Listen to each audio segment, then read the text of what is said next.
Hello and welcome. My name is Steve Kessen. I'm our CEO here at Fathom, and welcome to our next edition of a remote roundtable series.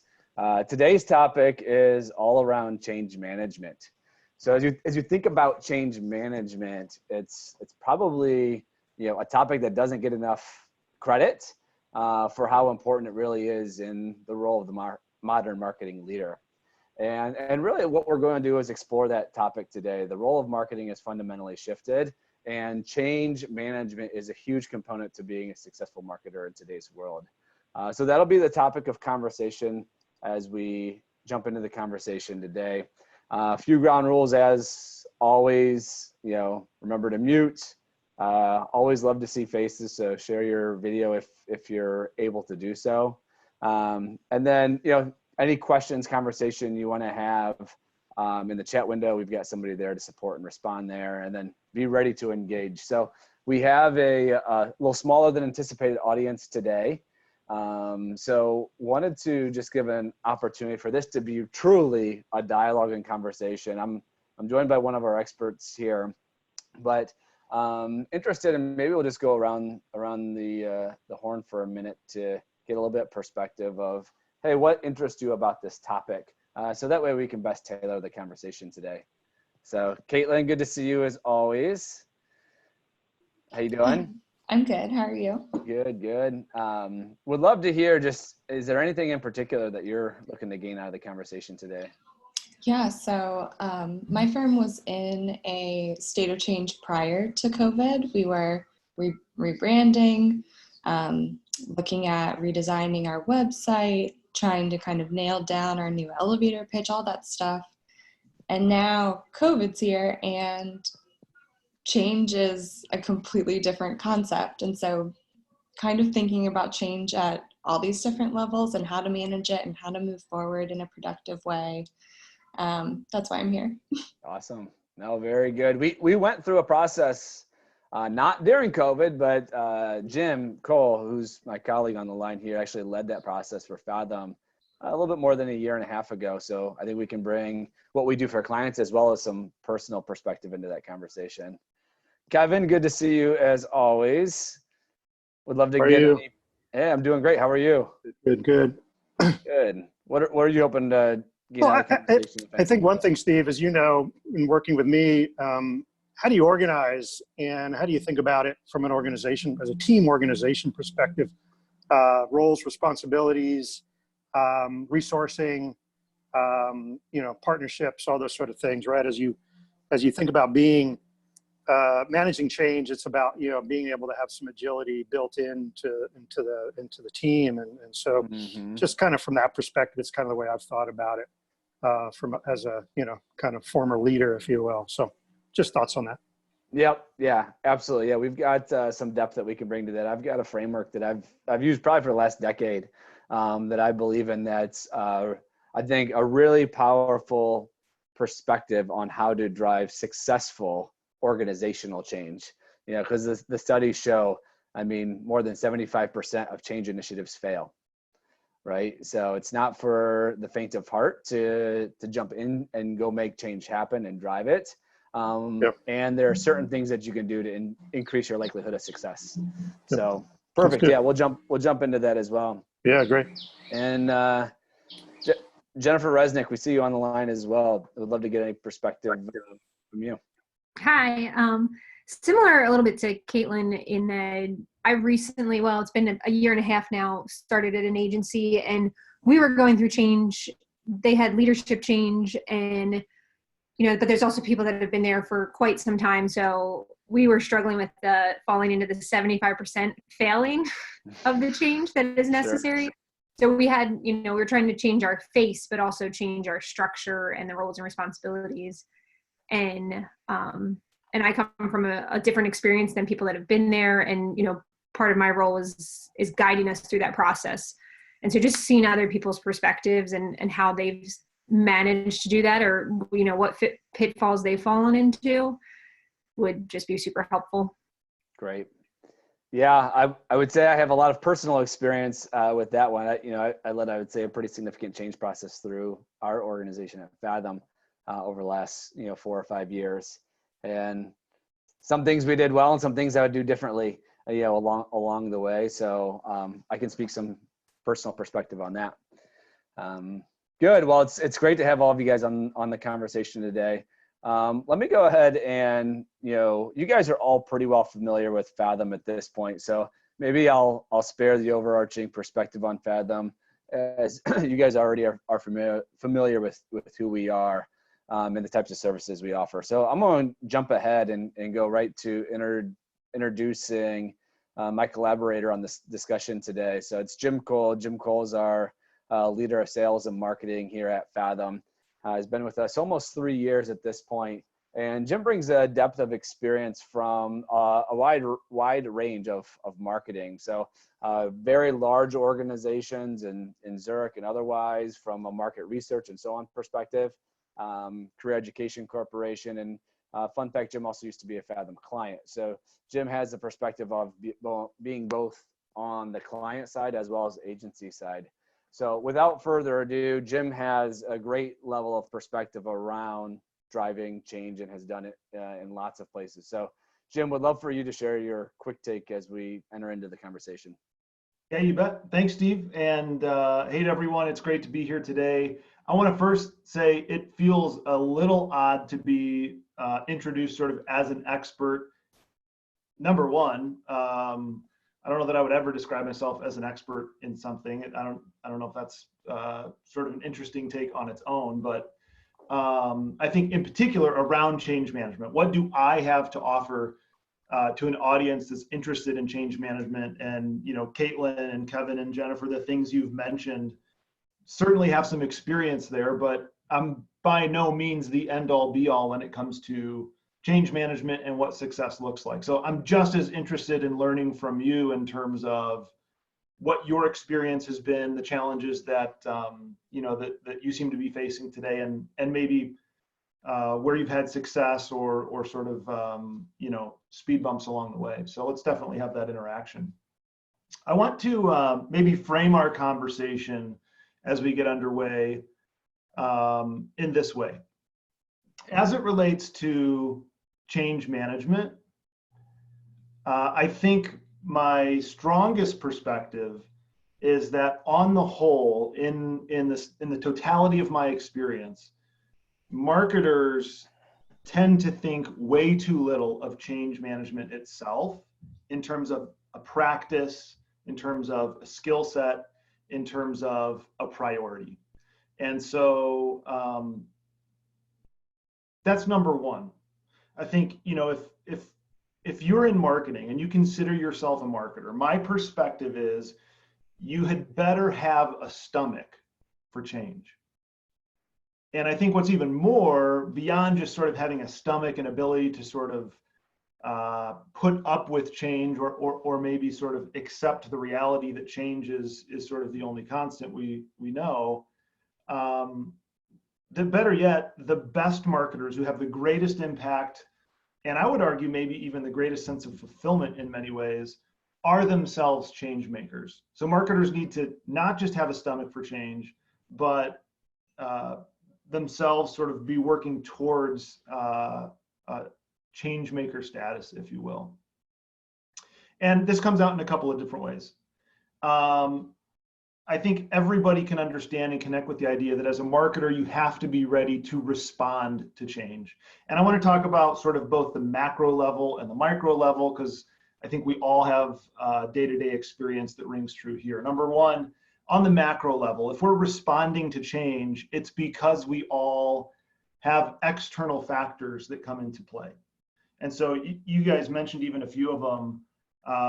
There could be change, a change in leadership at your organization, or a restructuring that really has nothing to do with your strategy or how you've operated, but rather it's an external factor that's more or less happened to you, and you need to respond or react in a certain way. I mean, the list goes on in terms of these macro external factors that as a marketer we need to respond to: industry regulations, competitive forces, the big elephant in the room, acts of God.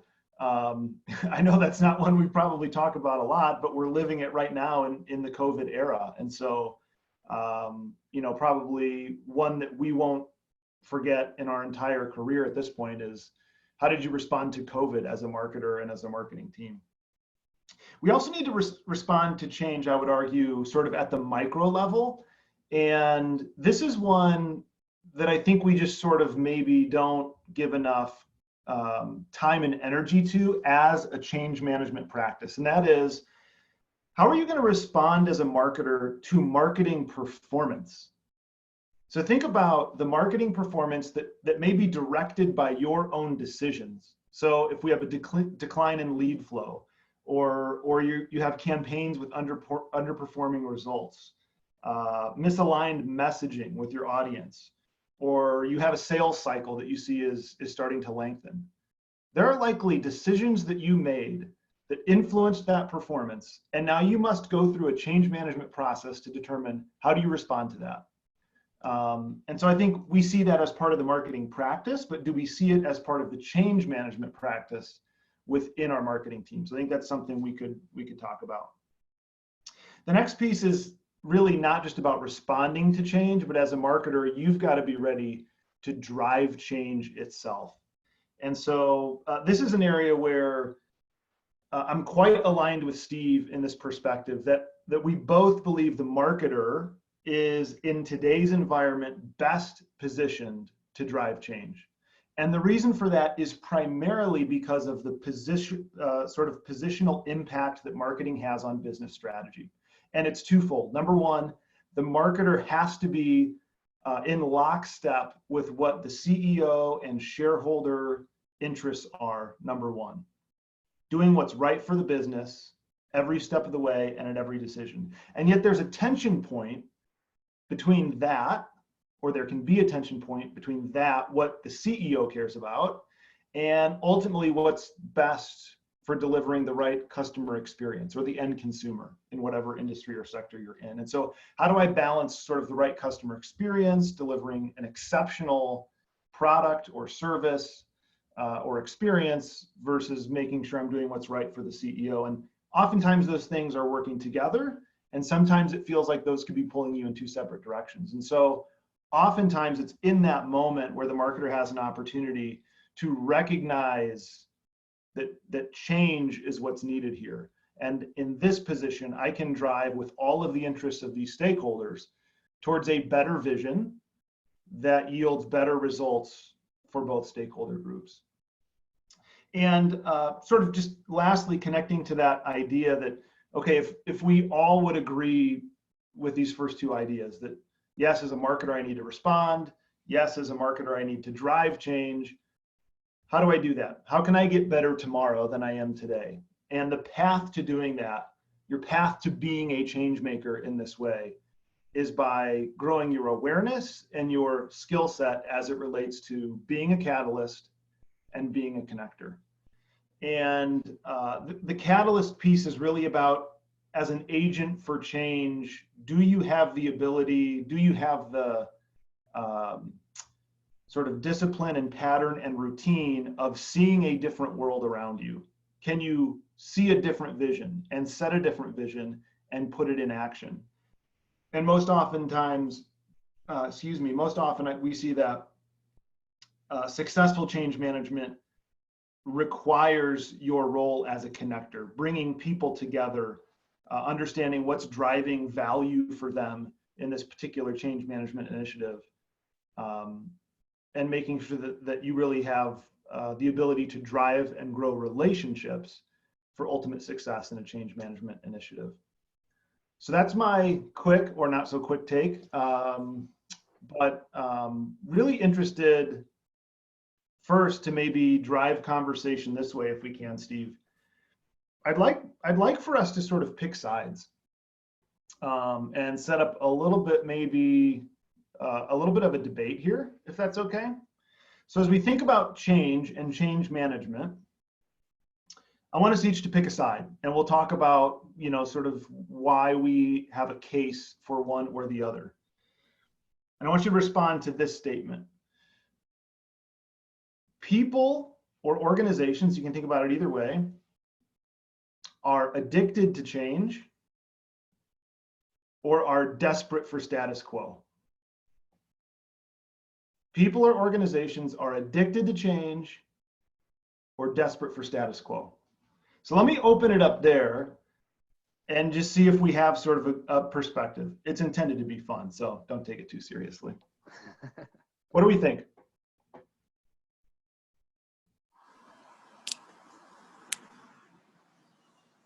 Happy to jump in, Jim. I think most companies are living on the balance of both, right? I mean, I know I'm supposed to pick a side here, but I think there's individuals and maybe even groups and departments and teams that are all about evolution and change and continuous improvement, I guess is a good way to think about it as well. And then there are those that really just want to hold on to the status quo and don't want change.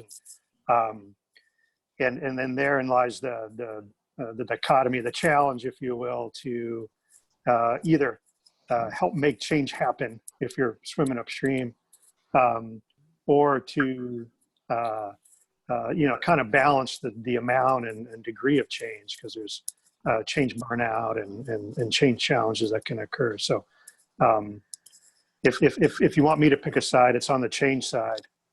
I'm not good at status quo.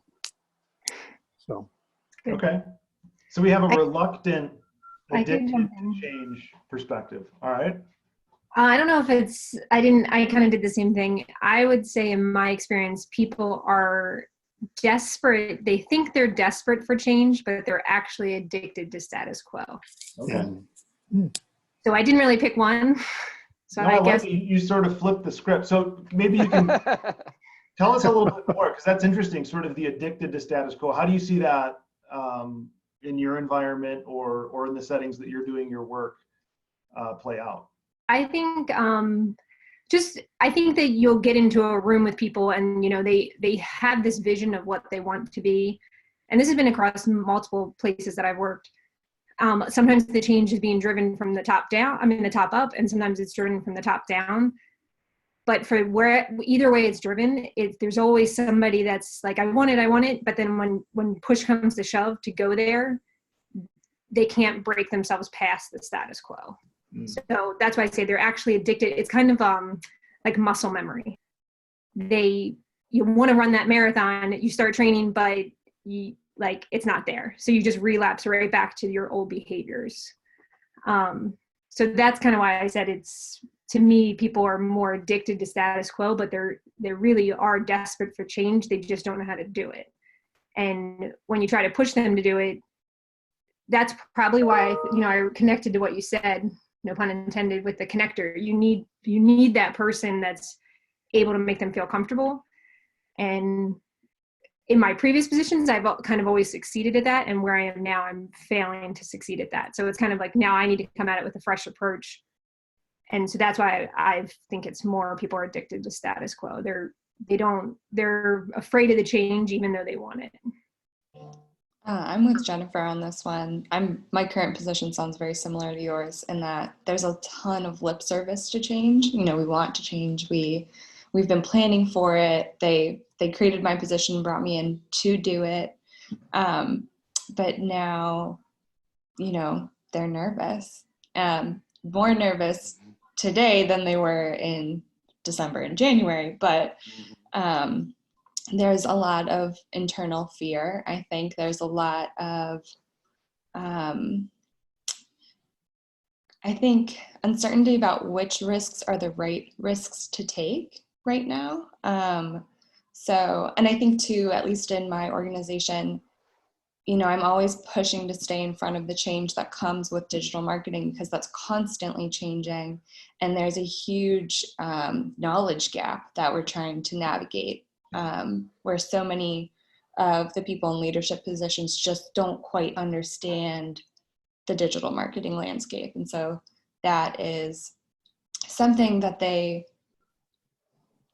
are just really struggling with.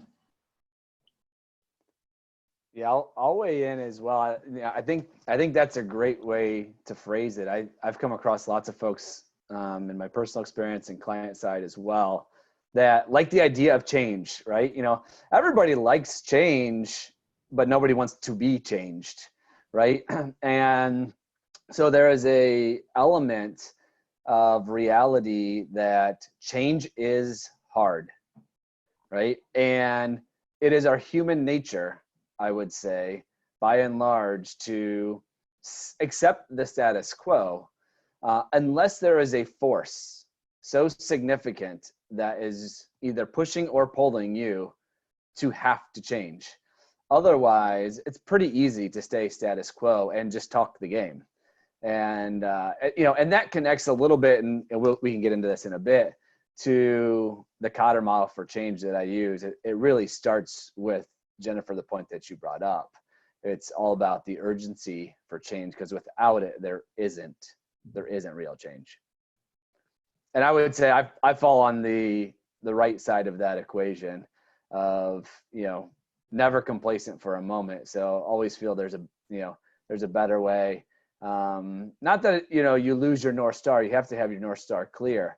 But continually, I think, Kevin, you used the term continuous improvement, in a direction of a North Star, I think is maybe a powerful way to think about it. So Jim, where do you land? It's a matter of inertia. So it's like the status quo is easy to maintain. Once you build momentum, change becomes natural. And so like Kevin, I have experience working with Kevin, Steve, and Jim, witness you working all the time. You've built that inertia, and so change comes easy. Going back to the quick take, again, becoming a catalyst, right? And recognizing the opportunities to drive change is maybe, and a topic I'm interested in personally, flipping the switch. I've got two things come to mind immediately for me, in terms of, do I see myself as a catalyst? Have I always seen myself as a catalyst? Am I a visionary? Trying to answer those questions internally. I'm thinking of two specific sort of scenarios that I would classify, the circumstances as requiring a change management process. The first was actually at a prior organization, and there was a series of circumstances all coming together.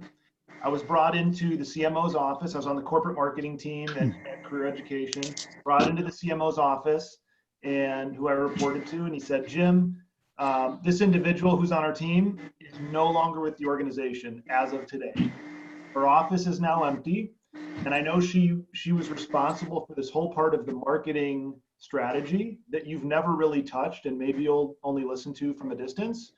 But starting today, you're responsible for it.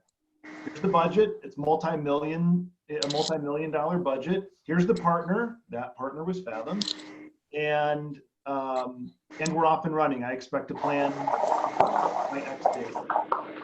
And so that was a moment where I had to determine, am I just going to learn what my predecessors did and try to replicate it and continue it? Or is this an opportunity for me to learn, definitely step outside of my comfort zone, get into a domain where I didn't have much experience or expertise, and do something meaningful? Because what I did see myself in that moment is an owner of the business and the business strategy. And so I think that's one thing that compels an individual towards that catalyst mindset, which is, if I feel a responsibility or an obligation to own the results of this, or if I'm going to really pour my energy into this, then becoming a catalyst is not just about your sort of internal makeup inherently, but driven from, I would say, a deeper source of value internally. So my sense of ownership drove my interest in doing something meaningful with that part of the business. The second piece of that actually is that I brought in, unintentionally, but sort of inherited a relationship in Steve, to be quite honest, that gave me further confidence that I was doing the right thing. And so in the second scenario I'll talk about, which is here at Fathom, Steve already mentioned, I was privileged enough to help conceive of and lead a sort of brand refresh, which included strategic work around positioning Fathom and our value to the market and the ideal client that we work with, and really the answering a lot of the questions around the why of who we are as a business and what we do. I could have seen that as too much to chew, too big a bite to chew, or whatever that phrase is, I don't know. That I wasn't yet positioned well to succeed in being a catalyst in chasing that objective or achieving that objective. But Steve played that role again that was part of the coalition to say, no, this is what Fathom needs today. And whether you see it or not, you are part of that catalyst effort to move us to where we need to go. So I think that's number one. It's not all self-generated, but knowing that catalyst sort of mindset generally comes from something deeper within, and also recognizing that it's important to have partners as a part of the guiding coalition. So, and Steve, I don't know, since you were involved in both of those, actually, I don't know if you have a perspective on the other side of that. I would say, I would say let me do this, because this was brought up previously, and I think it may be helpful, and it may help to add color and maybe some tools to add to the perspective. If we could put on this screen the Cotter Model for Change. So are you guys familiar with the John Cotter Model for Change at all, or is this new? New? Familiar. Okay, Kevin, you're familiar. Caitlin or Jen, have either of you guys seen this before? I have a little bit of familiarity with it. Heard of it. So John Cotter's, arguably the godfather of change management discipline. And, he's put together a framework on how to think about change. And I would say this is operating in the back of my mind anytime that I'm jumping into an organizational change conversation. And this is on the form of change that is the catalyst for change, right?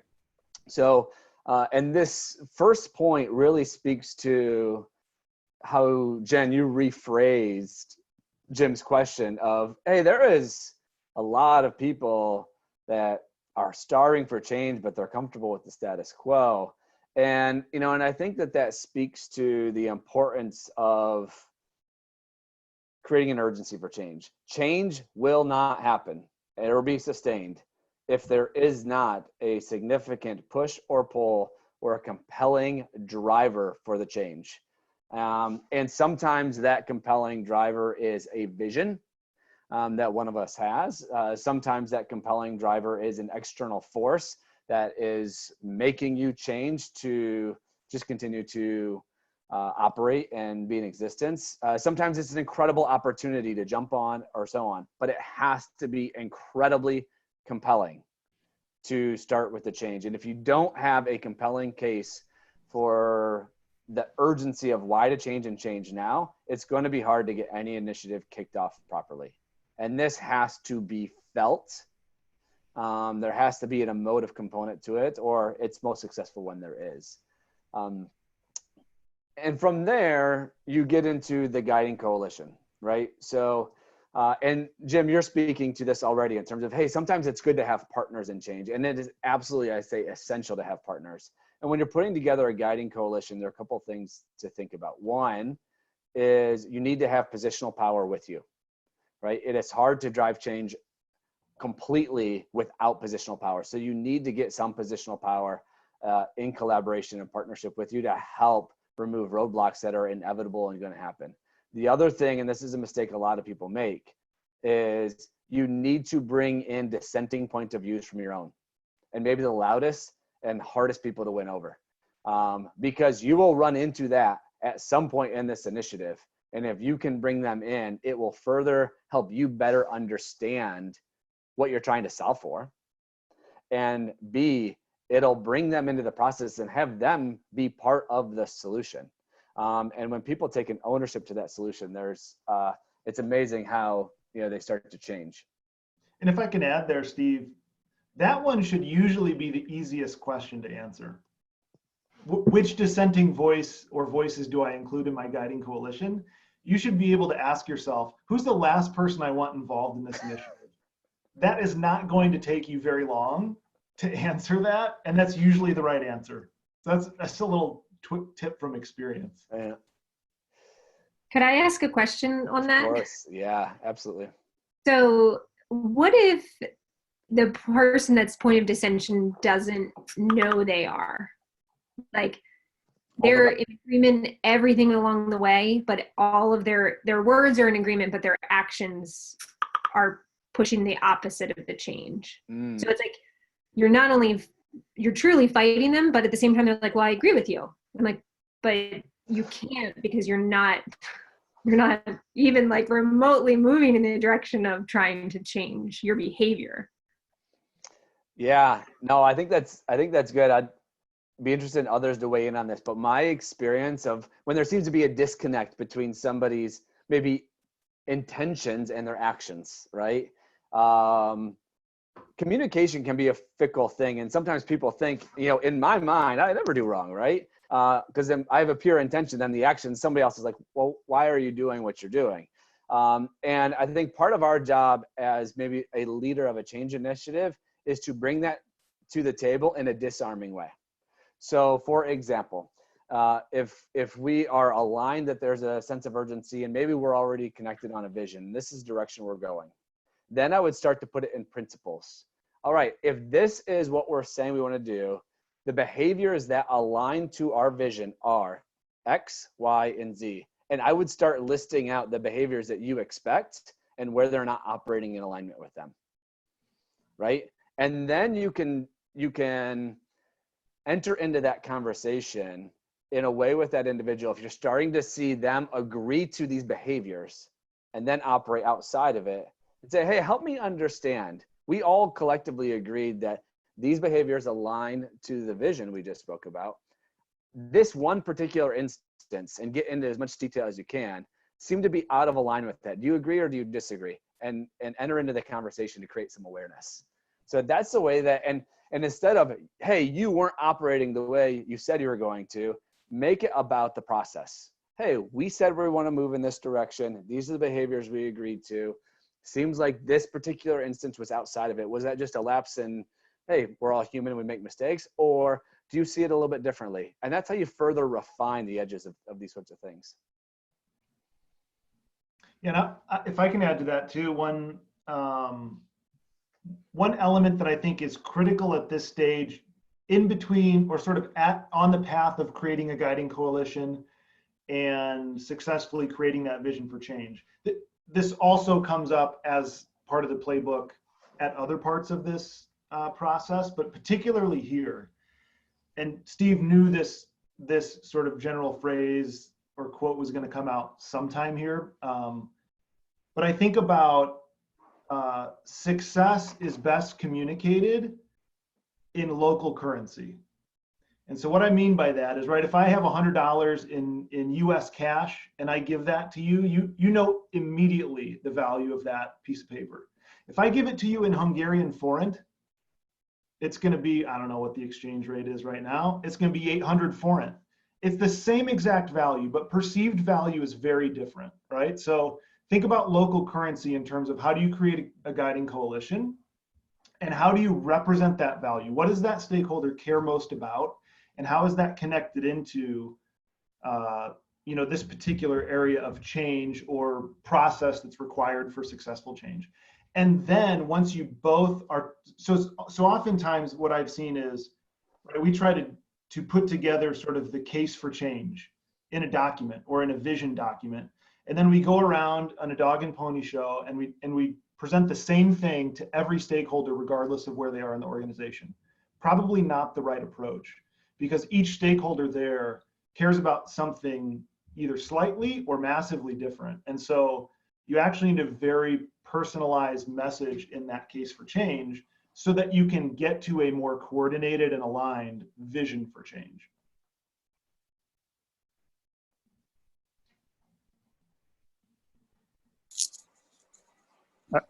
I could add some quick comments on that. I think one of the things I've done in the past is a little bit of incrementalism, I'll call it. Sometimes taking more of an agile approach where you're doing smaller pieces of change.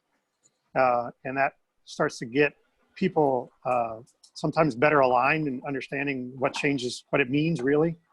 And you can, helps you create a better vision and communicate that vision if they start to see sort of positive steps forward.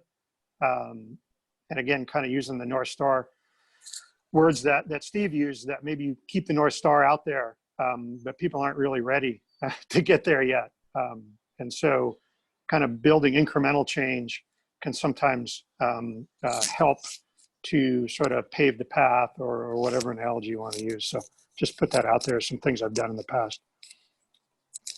Yeah, Kevin, that's a brilliant point. There is a little saying that somebody on my team likes to share around that I think is actually telling. So they say, hey, what's the best way to cook a frog, right? Yeah. It's turn a little bit of heat up throughout, as opposed to if you try to shock too much change, it'll jump out, right? So you do a little bit at a time, and get people comfortable. And then ultimately, you get to the outcome. That's kind of a terrible phrase as you think about it, but the metaphor works to Yep. what you're saying is you take bite-sized change that people can handle. And I think that connects to, the item number 6 on this framework, which is create short-term wins. Joe mentioned the idea of around inertia, right? So you can get the mindset set by huge compelling vision, get a guiding coalition and a vision all working in the right direction. Getting started is not the hardest part. It's hard, but the reality of it is you are going to run into obstacles, right? There will be obstacles and challenges, hands down, ones that you anticipate and ones that you don't.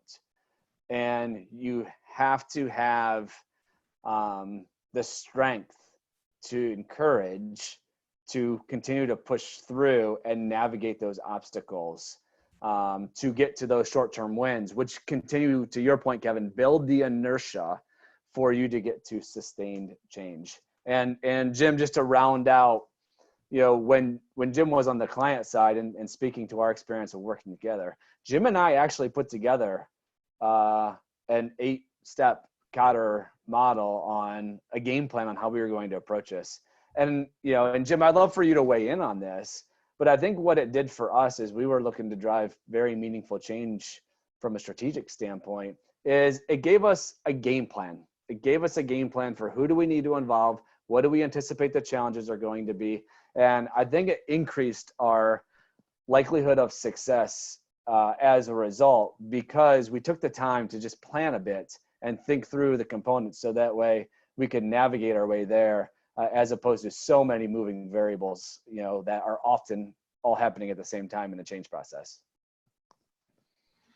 Yeah, I think my thought there is putting the plan together and really thinking about this conversation that we're having today as I was sort of organizing some high level thoughts. It caused me to reflect on where I think where I tend to feel most comfortable in a change management initiative and where I need to get better. And if you think about these 3 areas, mindset, focus, and action, and sort of the correlating steps of the model, it's actually action where I find it's easiest for me to slow down. I love thinking about the problem or the case for change, or how do we get the right people involved, and how do we sort of put together just a moving vision narrative, and how do we communicate that, and even analytically thinking about removing obstacles. I love doing that part, but I find I can pause at the moment of action, because maybe there's something I haven't considered, or maybe I should get another point of view to really refine this and make sure and I'm kind of not quite waiting for perfect, but always thinking there's more I could do to strengthen my plan when there needs to be action. And so what the plan did for me in that scenario, Steve, when we were working together, is move me towards action probably sooner than I would have if I weren't working within the model.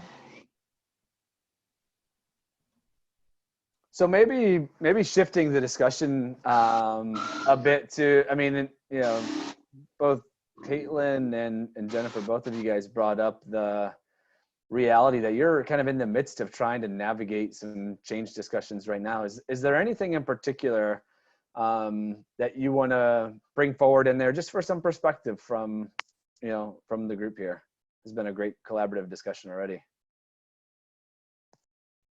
You know, Caitlin, I know you mentioned the, hey, we're in the process of, we're going to rebrand, website, elevator pitch, you know, that whole bit. And then boom, COVID hit, right? So, you know, how have you guys responded to that? And what are some things that you're maybe thinking about? Well, we've definitely checked off create a sense of urgency. So I think right now we're trying to balance that sense of urgency against what our current clients need and the prospects we want to put energy into. So making sure that we're doing everything we can to be helpful, to be mindful of where our clients are, to adjust to their needs, and then to also have the energy and insights to chase those new prospects that we had hoped to chase anyway. You know, those prospects that when we were going through our branding, we were thinking, you know, these are the people, you know, they totally fall within our wheelhouse. They are kind of, if we did a client persona, they would meet every box. So that's become a little tricky because every day is different for our current clients and their needs are constantly shifting. So it feels like it's becoming difficult to prioritize all your priorities, I guess, if that makes sense. I would say that makes perfect sense. You know, and I think you speak to the elements in this particular case of, we need foundational elements that we think will really help us go into maybe the next phase of the business, which are maybe some of these bigger overarching, you know, might it be our messaging, our branding, and so on. And then, like, you know, we have to fight to, you know, live another day as it relates to taking care of the client base and trying to operate within deals that, you know, maybe you're already in the middle of conversations. You know, Jim, I'd love for you to weigh in. I mean, you're leading our sales and marketing efforts at Fathom. How do you process, you know, that two ends of the spectrum? Yeah, so I think, so what comes to mind for me first is, as a part of the change management process, it sounds like you have the vision for change and you've communicated the vision, if not even made some progress in starting to create short-term wins and actually put that into action. And I think that can oftentimes be the hardest part of the process, specifically around brand positioning or messaging or you know, what you're describing here in terms of some evolution and adjustment to your business strategy and go-to-market approach. We went through some of that as well. It is hard to, it's easy to get excited about the future and it's hard to live in reality. And each day is a different reality. There is one day where you feel like, boy, everything we did up to this point is really playing out the way we had hoped.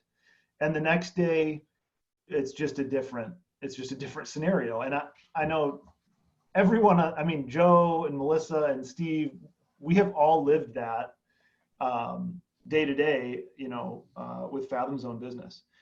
My perspective is this, that if you've got the vision and the progress towards the vision on what your organization and brand and position in the market ought to be and why that's the right strategy, that you don't look at something that doesn't fit perfectly in the ideal state as a loss or as a failure point.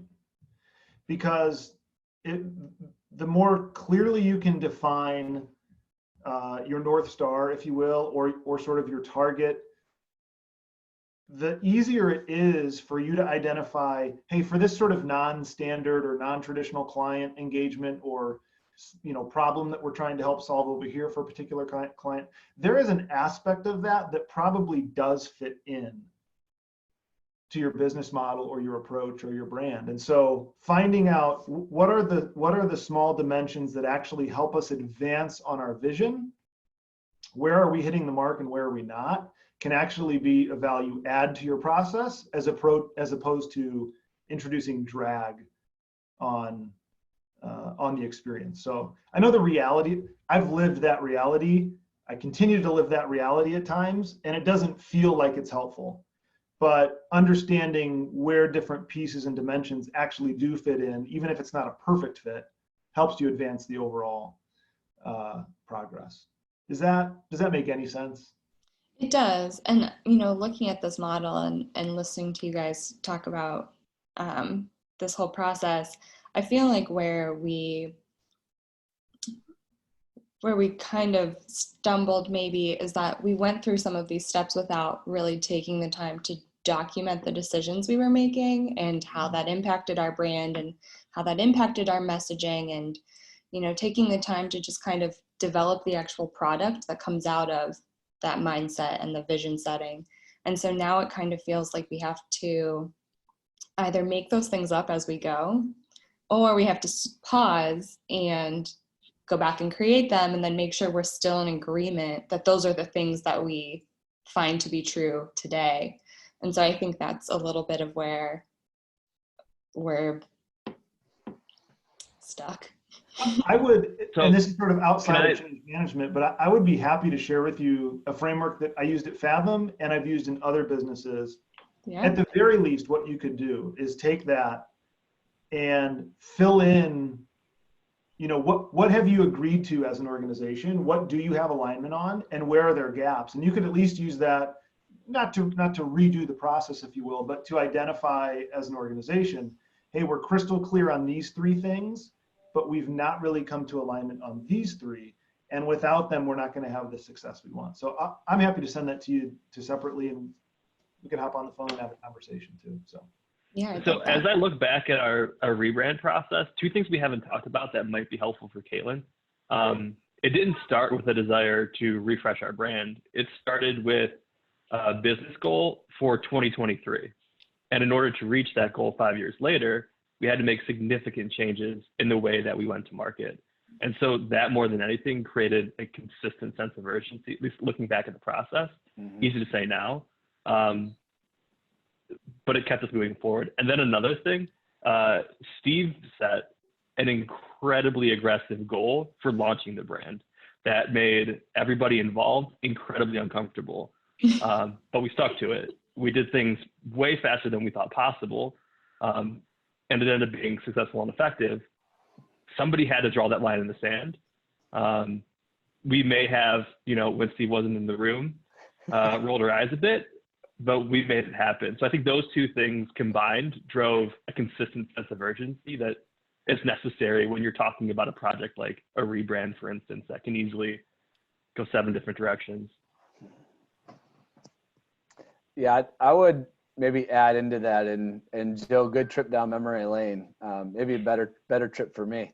No, honestly, it was an incredible process. But Caitlin, the other thing that I think is maybe can be a challenge when you're going through a branding initiative, repositioning and so on, this starts to connect to the heart of your business strategy. And I think where you can potentially run into roadblocks is the types of conversations you get into as you start thinking about your ideal audience, what are their needs, how do we solve those needs, and those sorts of things. You start to pull on other parts of the business that maybe wouldn't normally be involved in a brand refresh, right? Because you start getting into product conversations and service conversations and, you know, how do we actually live our value proposition conversations? And, you know, our initiative certainly was started and led by a belief that we needed to be more clear to the market of the value we create for it, who we create it for, and so on. But, you know, what came with it is we had some organizational structure change that came with it.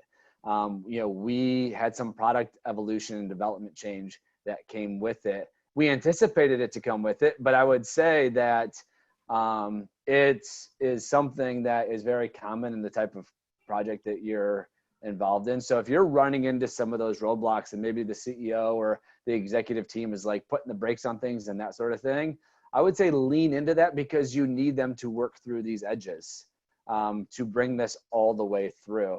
And to build to that point, part of how we were able to, I think, also navigate the idea of, you have to live in the day-to-day, but you're also building towards a future. We had Jim running this initiative for our organization, and I had somebody else still operating in the day-to-day in sales at the time, and so on. So there's also a component of trying to separate the mindset and focus of the new versus the day-to-day. And if the same person is trying to do all of it, you're constantly getting torn between, what do I need to solve today versus what's the big initiative that's maybe ultimately more important. That's just hard to prioritize. So those are a couple additional things to maybe round out that experience. Can I ask a question on that? What you just said, I think where we have gone wrong is number 5. And so I agree with the advice you're giving, Caitlin, is that like, we've just kind of skipped it. We were like, we're not going to win this. So we're just going to keep on going, and with the hopes that we can show that people can see results that ultimately backs them into supporting the vision. So like we agree with the vision and we communicate the vision and everyone's on board, but then the actions aren't matching it. So we just kind of keep on going, hoping that they'll see the results. And I think it's really important that, you have to remove the obstacles in a more effective way, because otherwise you're creating short-term wins, but you're not actually creating like a long-term view that's going to really anchor the changes as you have here. But what is your theory on, like you said, you can't have a day-to-day person and a future person.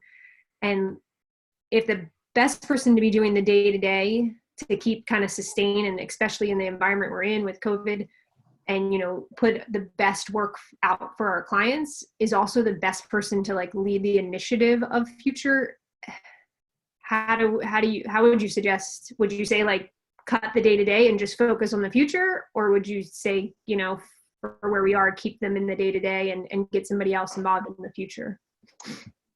Yeah, I would say, can it be the same person? Yes. Will the timeline be longer? Yes. Right. So I think it's a trade-off decision. And I think it all depends on what speed you need to operate and so on. Joe brought forth, we were operating on pretty aggressive deadlines set by me on what we were trying to do here, because I saw the opportunity of us moving quickly. And it also happened that, the skill sets that I needed at the time, I was fortunate to have, 2 people able to each carry their bag or part of the solution. So I was in at a luxury position to be able to have a person to handle the day-to-day and have a person, really lead this initiative. Jim, I'd love for you to weigh in and get your 2 cents on that. Yeah, I think it's a matter of, I would look at it potentially as an opportunity for growth if you feel like it's the same person for both today and tomorrow. And so the challenge for the today portion of that person is, who else is next up? Or who has the closest skill set that, even though it might be outside of their role, responsibility, or vision today, can help step up and take enough of the load off to maintain today with some oversight and guidance from that person, but also free them up to focus on tomorrow. So nothing groundbreaking or earth-shattering there, but I do think there's probably more creative solutions that are available at your disposal with some creative thinking around that shift of focus. Jen, I want to enter in one more statement, and it's maybe the most obvious statement I'm going to make of this entire hour. But I think it may also help clear up this section 5 that you just brought forth around removing obstacles. There won't be significant, meaningful change without change, which means there will come times that you have to make tough and big and meaningful decisions in this process. If you don't, you're likely not creating meaningful or big or sustainable change. And that's hard. And so giving the space and time to do that, I think, is absolutely critical for to have the sustained outcome that you're looking for. And that is maybe sometimes where either, you know, prioritization or politics or whatever else it may be can really foil an amazing vision and have the full fruits of it not be realized, because of the courage sometimes it's required of the tough decisions that need to be made. Yeah, makes sense.